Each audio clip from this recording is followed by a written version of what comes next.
No sequels. No sequels. No sequels. Morning. Good morning. Hello and welcome to another Tentacle Quill.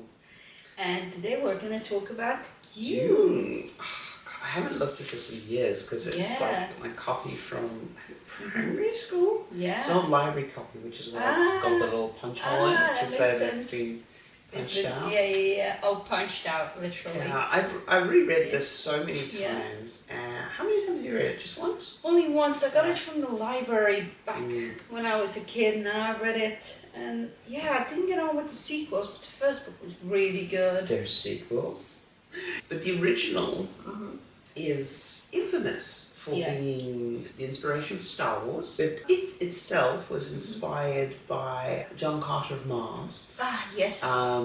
Which, if you go read those books and you don't watch the Disney movie, is a lot wackier. So we've spoken a lot about Heinlein. He was a compatriot of Heinlein, and he was writing sort of around the same period. Yeah. But this was one of the first, as I say, it was inspired by things like John Carter of Mars.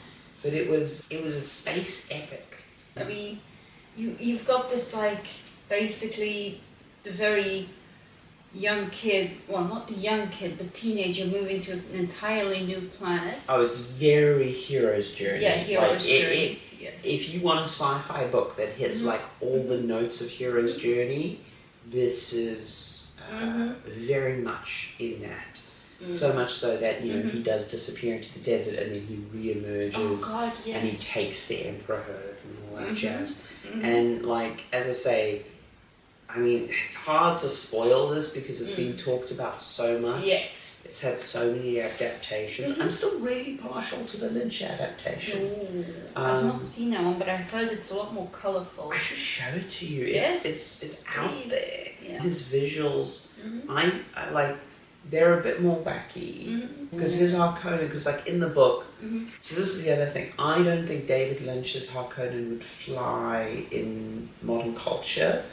Because obviously we're a lot more cautious of fat shaming. Yes. And like one of the things that makes Baron Harkonnen grotesque and evil looking is his obesity. Yes. And so, but in the Lynch film, they literally have like little flying things supporting up his weight in sections.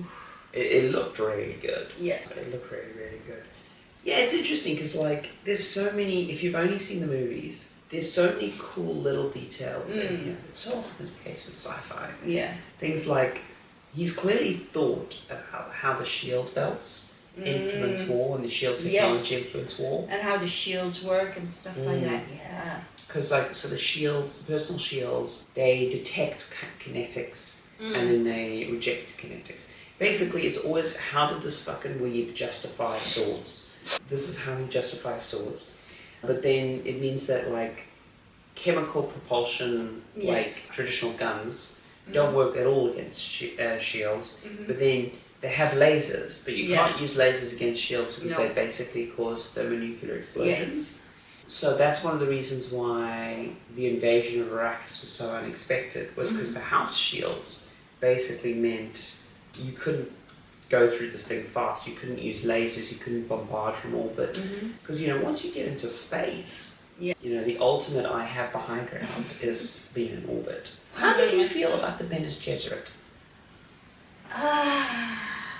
So, I kind of love the idea of it. I love the mechanics that they have with the voice and stuff. Very eugenicsy. Yeah, that's not fun. And also, it's any kind of secret organization is always a bit like, Yeah.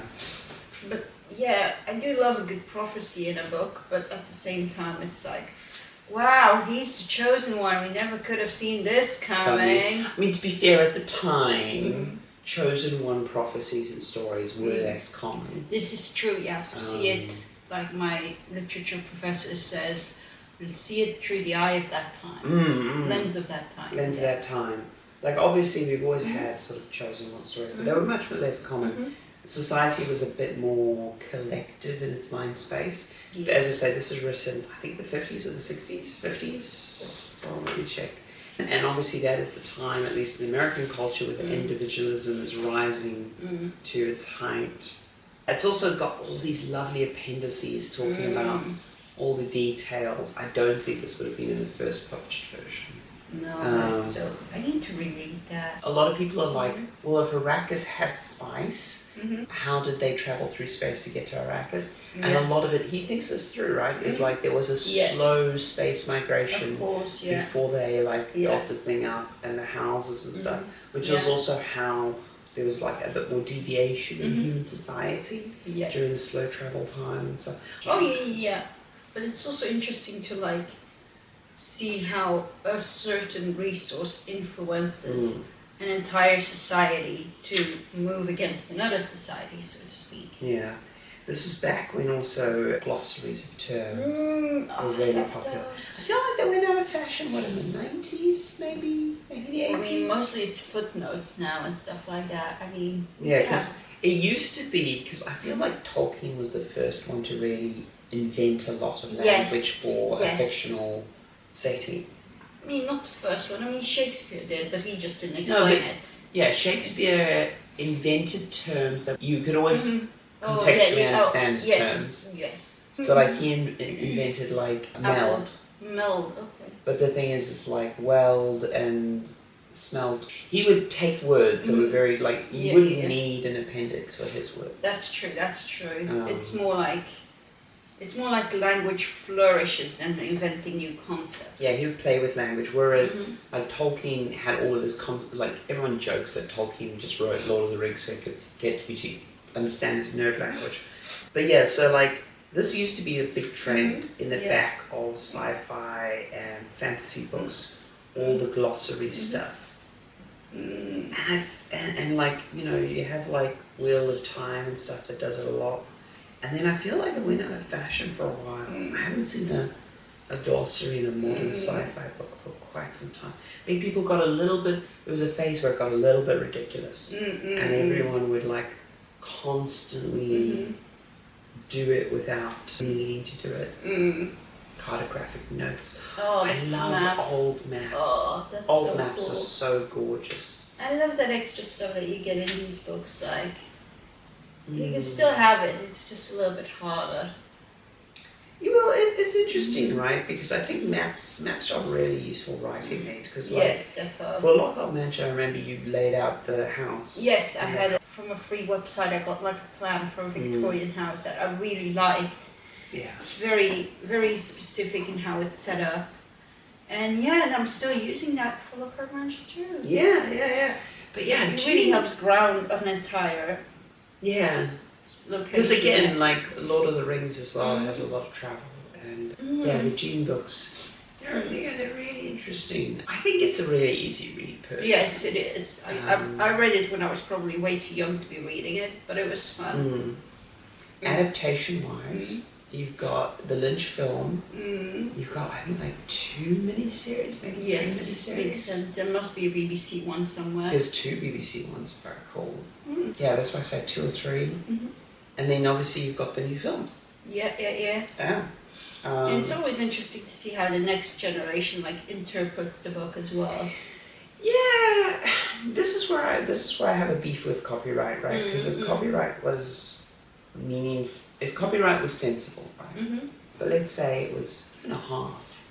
This book, or what it is, this book would be in public domain, and by now we would be seeing a lot more interesting takes, right? I want to see a YouTuber series try to take on this kind of thing, or from the sandworm's perspective. But you don't get exactly those kind of weird adaptations from sort of licensed works. I mean, it depends on the estate. Indeed, I mean, you can play around with it, but it's still very icky territory, especially if the estate behind the work can be very litigious. Well, yeah, and the thing is parody law pushes you into a certain kind of thing. I think it's partly where our sort of irreverent culture comes from, right? Because if you parody something and the thing that people misunderstand about parody is not only do you have to comment, not only do you have to joke about the work, but you have to comment on the work. It can't just be referential. Yeah. Because copyright's all over the place. Mm. But yeah, is it worth reading Dune if you've never read it and you're a sci-fi fan? I'd say so. I'd say the first book, definitely. Yes, first book. It's a quick read. And it's a good format. Do I think you would get anything out of it? Honestly, no. In the sense of I think you'd enjoy the read. Yes. But I think everything that could be assimilated from it has been so firmly assimilated into our culture that there's very few pages of Dune that haven't been mined. That's true. I would read it just for, having had that experience, having had the experience of reading Dune versus watching a movie, because there's always different things that you get out of each medium, for me at least. So many books out there. It's definitely a solid, easy read. It's a classic.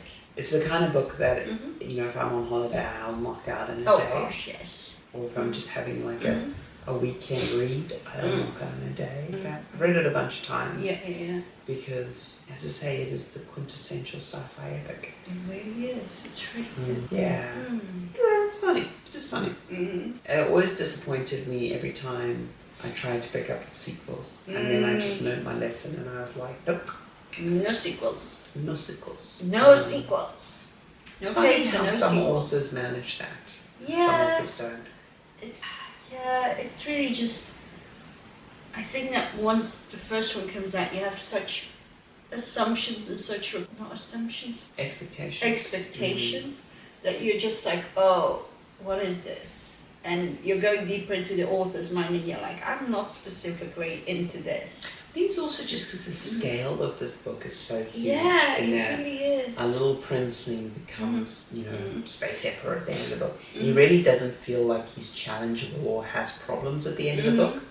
And then they've got to invent them. Yeah, and then the second book is just like piling. And at that point I was like, yeah. sorry, no, I'm not. Because also the first book was sort of the delivery of this long prophecy. Yes. This basically a lot of shit paid off, but all the setup was done before the first page. True. Yeah. And then you have to, and which means it's also really well thought through because it's basically the starting point of everything. Yeah. As I say, I do not think it was written with the sequels in mind. No. Oh, definitely not. It felt very much like a one-off. But I feel like a lot of times people get pushed for sequels and then of course they shouldn't have done the sequel, and I don't know about that. He got his bag, he made his money. Oh yeah. A lot of his fans were very happy for a long time. Yeah. It's always important to remember who you're writing the sequels for. Exactly. He wrote them for his bank balance and his fans.